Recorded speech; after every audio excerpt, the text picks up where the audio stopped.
خان صاحب سنائیں بھائی. السلام علیکم۔ السلام علیکم بھائی صاحب، حکم کریں. وعلیکم السلام۔ جی صاحب. بھائی آپ نا حضرت ابوبکر اور حضرت عمر کے بارے میں بہت بولتے ہیں، ٹھیک ہے؟ جی تو جی صحیح. ایک آپ نے روایت، میں آپ کا مناظرہ دیکھ رہا تھا، آپ نے روایت پیش کی تھی مسند احمد 14 سے کہ حضرت ابوبکر نے جھوٹ بولا ہے، لیکن جب میں نے خود وہ روایت اردو ترجمے میں دیکھی تو وہ ایسا کچھ بھی نہیں تھا اس میں۔ تو کوئی نمبر وغیرہ ہوگا بھائی کہ جھوٹ بولا؟ مسند احمد 14۔ حدیث نمبر 14. جی جی۔ وہ حدیث جھوٹی ہے نا، انا معاشر الانبیاء لا نورث ما ترکنا صدقہ، حدیث جھوٹی ہے.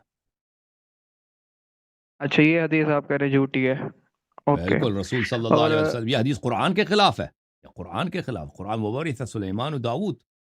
قرآن کہہ رہا ہے کہ سلیمان کو داؤد سے ارث ملا ہے.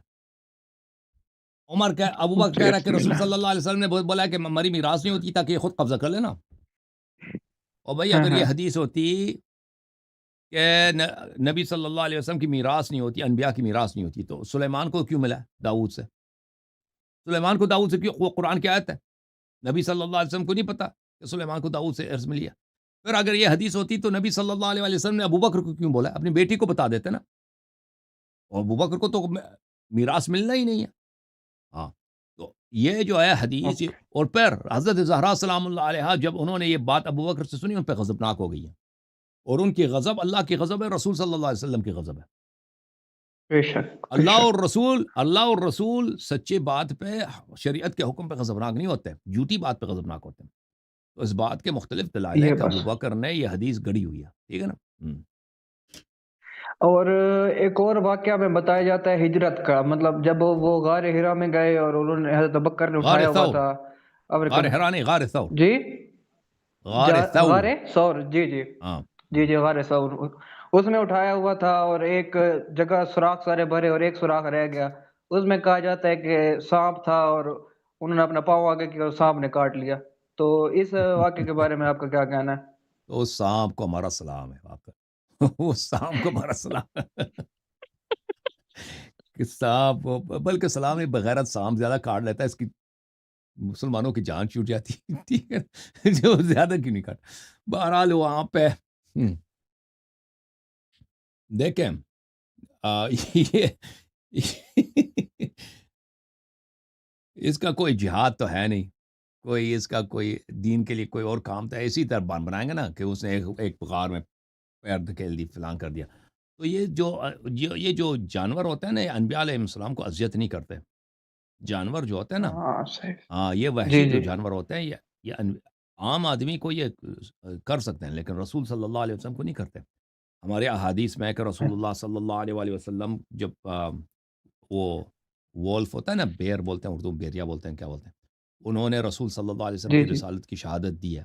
ٹھیک ہے نا. ایک دن حضرت ابوذر علیہ السلام، اس زمانے میں وہ مسلمان نہیں تھے حضرت ابوذر، وہ اپنے گاؤں میں، جی اپنے قبیلے میں وہ چرواہا تھے، ان کے جانور وغیرہ ہوتے تھے.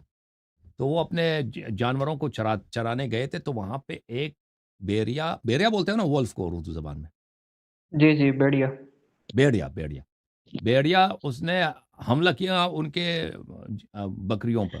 تو ابوذر علیہ السلام نے اس کو بگایا.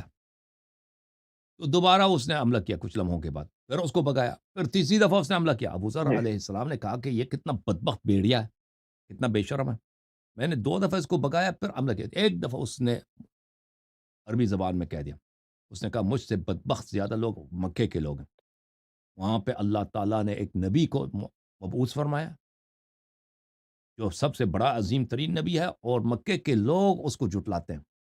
ابوذر ہکا بکا رہ گیا کہ کیا کہانی. اس دن وہ گھر گیا، اس نے کہا کہ اپنی بیوی سے کہا کہ آج ایسا واقعہ پیش آیا، بہت عجیب واقعہ پیش آیا، تو جی میں مکے جا کے جاتا ہوں. تو پھر وہ مکہ چلا گیا. جی مکے میں گیا، لوگوں سے پوچھا کیا ایسا کوئی واقعہ ہے یہاں پہ کسی شخص نے نبوت کا ادعا کیا ہے؟ تو لوگوں نے کہا کہ ہاں وہ دیکھو وہ بزرگ ہے ابو طالب، اس کا بھتیجا ہے وہ. تو وہ حضرت ابو طالب علیہ السلام کے پاس گئے اور کہا کہ میں دور دراز علاقے سے آیا ہوں، اور میں نے سنا کہ آپ کے بھتیجے جو ہیں انہوں نے نبوت کا ادعا کیا، مجھے ان سے ملنا چاہتا ہوں. حضرت ابو طالب علیہ السلام نے کہا تم کل آ جاؤ. تو وہ ابو ذر اس رات کو مسجد الحرام میں سوئے. تو اگلے دن ابو طالب علیہ السلام آئے، ان سے اپنے ساتھ لے کے گئے. جب ان کو اپنے ساتھ لے کے گئے ہیں تو ان کو کہا کہ ہمارا گھر ہے وہاں پر، وہاں پہ آ جاؤ. اب اپنے ساتھ لے کے گئے گھر میں، وہاں پہ ایک کمرے میں داخل کیا. اس کمرے میں داخل ہو گئے، وہاں پہ حضرت جعفر طیار علیہ السلام تھے.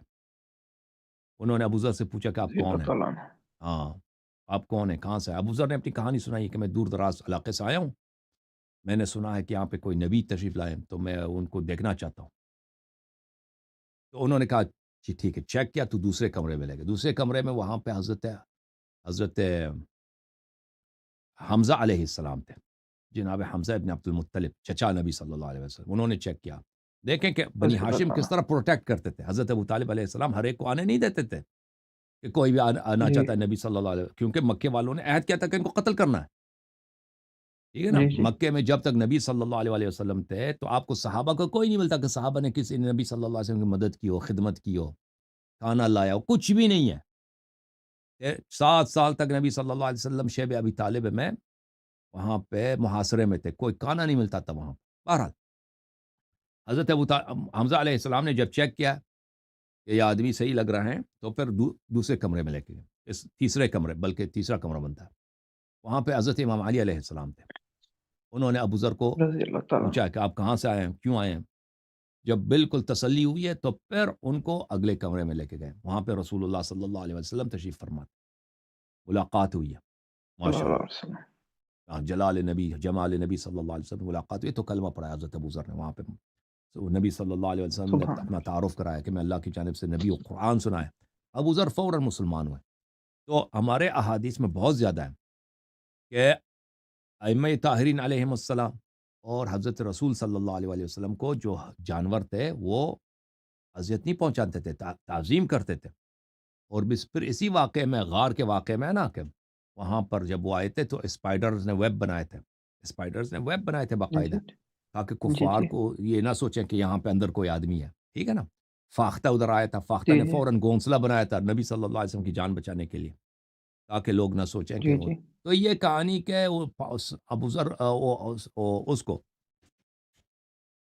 سانپ نے ابو بکر کو ڈسا ایک غار میں، اس کو بڑی تکلیف ہوئی ہے. تو یہ تو جی سانپ انبیاء کو ڈستے نہیں، نہ صرف منافقین کو ڈستے ہیں. ہاں، یہ تو اگر وہ زیادہ ڈستا تو کاش کاش امت پہ بڑا احسان ہوتا سانپ کا. چلیں جناب، اللہ آپ کو جزائے خیر جی دے.